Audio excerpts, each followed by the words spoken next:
Hello, my name is Charles Schaff, and I'm excited to present our paper on residual policy learning for shared autonomy. This is joint work with Matthew R. Walter from the Toyota Technological Institute at Chicago. Our work focuses on the topic of shared autonomy, the goal of which is to make the human control of robots easy and robust.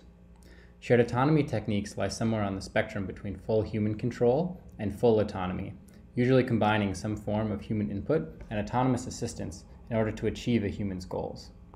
Shared autonomy can be useful whenever it is desirable to have a human in the loop, and applications include surgical robots, assisting impaired humans, and teleoperation in dangerous environments, such as space or the bottom of the ocean. This work is in part motivated with the eventual goal of using shared autonomy in underwater settings. Standard approaches to shared autonomy break the problem into two parts. First, how do we predict the user's intent from their inputs?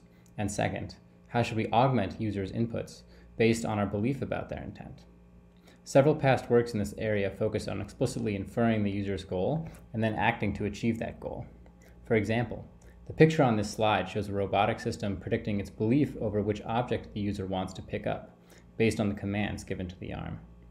However, these methods usually require restrictive assumptions, such as a known set of user goals and known system dynamics. Because of this, recent work has attempted to extend these methods by reducing the amount of knowledge required.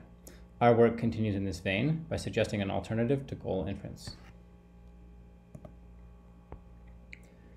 Instead of inferring user intent, we propose to intervene on human controls as little as possible in order to maintain a predefined set of constraints.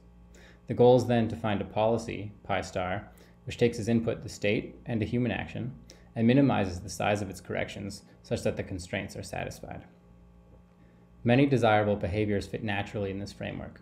For example, while driving, one could augment steering and acceleration commands to avoid collisions or to stay in lane. Additionally, this approach has some practical advantages over previous methods based on the inference of user goals.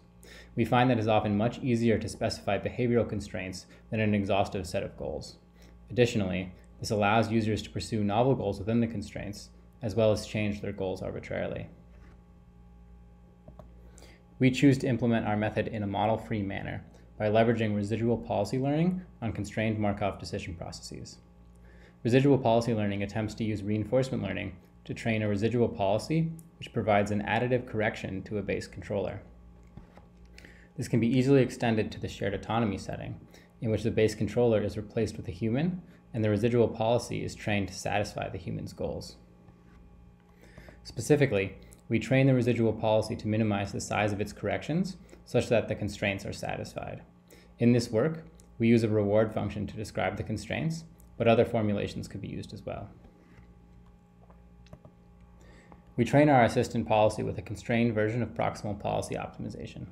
To speed up training and to allow for the high sample complexity of model-free RL methods, we train in simulation and replace human inputs with a surrogate model trained using behavioral cloning on human data.